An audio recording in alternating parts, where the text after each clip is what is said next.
April Tinsley was just 8 years old when she was abducted and killed in 1988. Her murder in Fort Wayne, Indiana, remained unsolved for over 30 years, haunting the community. April's case would become one of Indiana's most notorious cold cases until a breakthrough in DNA technology finally uncovered the truth. April Marie Tinsley was a bright second grader from Fort Wayne, Indiana, a child known for her smile and love of playing with friends. On April 1st, 1988, Good Friday, April spent the afternoon in her neighborhood with two girlfriends darting between their houses in the drizzly spring weather. When she ran back home to grab her umbrella, she never returned. By 3 p.m., April had vanished without a trace, and panic set in as her family and neighbors realized something was terribly wrong. The community and police launched a massive search for the missing girl. Hundreds of volunteers joined officers, combing through streets and fields, hoping to find April safe. Tragically, 3 days later, a jogger discovered April's body discarded in a ditch about 20 miles away in a rural area of DeKalb County. She had been raped and strangled to death, and evidence suggested she'd been killed within a day of being taken. The horror of the crime shook Fort Wayne to its core. A tight-knit community lost an innocent child, and a predator was on the loose. In the immediate aftermath, police scrambled for leads. They questioned known sex offenders in the area and even arrested one suspect, a 34-year-old man with a history of child molestation, but he was soon cleared of April's murder due to lack of evidence. Frustrated but determined, local parents formed a volunteer group called April, Associated Parents Regional Independent League, to aid in finding abducted children and support the investigation. Despite these efforts, months turned into years with no arrest. The case went cold, and the unknown killer remained at large, a terrifying thought for families in the area. Then, in May 1990, 2 years after the murder, a disturbing clue appeared. Scrawled in crayon on the side of a weathered barn in Fort Wayne was a graffiti message only the killer could have written. The message read, "I kill 8-year-old April Marie Tinsley. I will kill again." The author misspelled April's last name, writing Tinsley. This creepy proclamation taunted the police and struck fear into the community. Investigators initially wondered if it was linked to another recent child murder in the area, but the FBI concluded the cases were unrelated.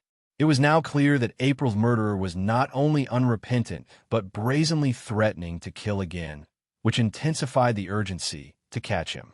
Years continued to pass without an answer. In 2004, the killer resurfaced in an even more menacing way. Over Memorial Day weekend, 4 anonymous notes were found scattered around the Fort Wayne area. 3 left on young girls' bicycles and 1 in a mailbox. Each note was sealed in a plastic bag along with a used condom, and some had explicit photos enclosed. In these messages, the writer claimed to be April's killer and threatened the girls, saying they would be his next victims if they didn't report the notes to police. One chilling note addressed to a little girl began with, "Hi, honey, I've been watching you," and warned, "I'm the same person that kidnapped, raped, and killed April Tinsley. You're my next victim. I will blow up your house." The contents were beyond horrifying. Not only was the murderer still at large, he was stalking other children and daring the police to catch him. Crucially, forensic technicians recovered DNA evidence from those 2004 notes.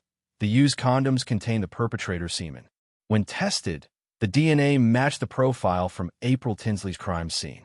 This was confirmation that the anonymous note writer was indeed April's killer, and he had left his genetic fingerprint. Detectives now had the suspect's DNA profile, but at the time, that alone wasn't enough. Throughout the 2000s, authorities ran the DNA through criminal databases like Cody's, yet no matches turned up. The suspect had no prior felonies on record that would link his DNA to a name. The case remained ice cold, even though they essentially had the killer's genetic calling card. The community grew ever more anxious, wondering if this predator would strike again while he eluded justice. Despite the case going cold, investigators never forgot April Tinsley. Over the decades, they continued to chase every lead and employ new techniques to crack the mystery. The FBI became involved with a specialized child abduction rapid deployment team joining the effort in 2009. Behavioral profilers studied the crime and the later taunting notes to build a profile of the kind of man who would commit such acts. The FBI's Behavioral Analysis Unit theorized that the killer was likely a local white male, who by 2009 would be in his 40s to 50s, and someone with a long-term sexual interest in children, a preferential child sex offender. They suspected he lived or worked in northeast Fort Wayne or nearby Allen County, probably with a low to medium income. In other words, an unremarkable neighbor who blended into the community while hiding a dark secret. This profile helped narrow the scope, but without a name or face, it was still too vague to crack the case.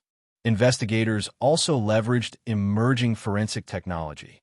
In 2015, the Fort Wayne Police Department partnered with a genetics lab, Parabon Nanolabs, to create a snapshot DNA phenotype for the suspect.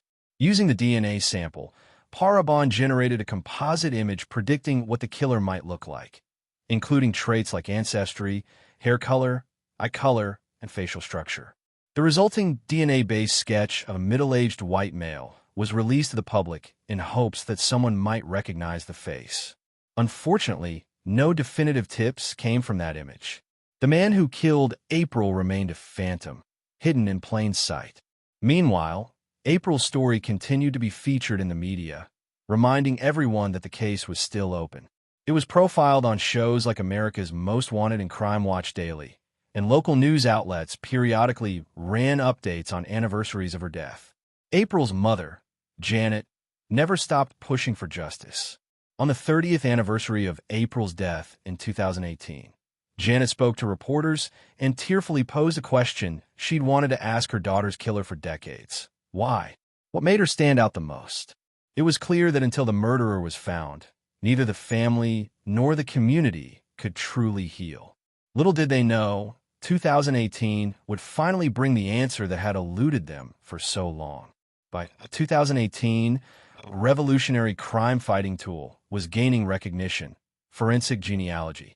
This technique had recently shot to fame for helping identify the notorious Golden State Killer, a California serial murderer and rapist from the 1970s and 80s who was unmasked in April 2018 using DNA and genealogical databases. Seeing this success, the Fort Wayne investigators turned to the same method for April's case. In May 2018, a detective sent the unknown killer's DNA sample from the 2004 condoms and the 1988 crime scene to Parabon Nanolabs, the Virginia-based company specializing in genetic genealogy. Parabon's team, led by genealogist C.C. Moore, got to work hunting the killer's identity in a very unconventional way. Instead of looking for a direct match in a criminal database, Moore uploaded the DNA profile to a public genealogy database called GEDmatch. GEDmatch is an open data DNA site where people share their genetic information to research family trees. In this case, the suspect's DNA turned up distant relatives, likely second or third cousins of the unknown killer. Amazingly, within about 8 hours of searching, the team found several matches to relatives and began constructing extensive family trees branching back generations.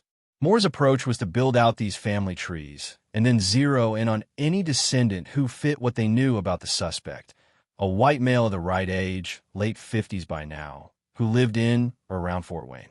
This painstaking genealogical detective work soon led to a pivotal breakthrough. C.C. Moore narrowed the possibilities down to 2 brothers in the region.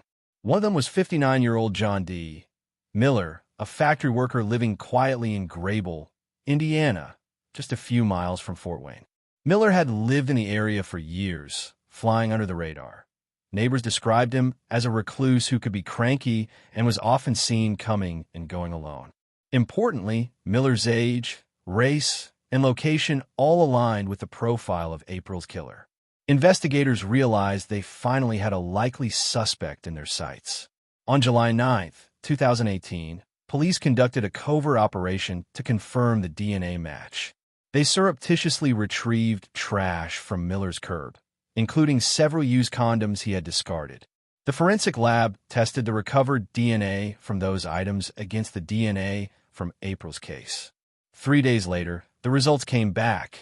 It was a perfect match. The DNA from John Miller's garbage matched the DNA from the crime scene and the taunting notes. After 30 years, the phantom had a name and face. The evidence was overwhelming, and authorities moved quickly to make an arrest. On July 15, 2018, officers arrived at John Miller's modest trailer home and took him into custody. In a dramatic moment, detectives asked the 59-year-old if he knew why they wanted to talk with him. Miller quietly replied, "April Tinsley." He knew exactly why they were there. Confronted with the DNA proof, Miller didn't resist. In an ensuing interview at the police station, John Miller confessed in detail to April's abduction and murder. He admitted that on that spring day in 1988, he had been driving around looking for a child to kidnap.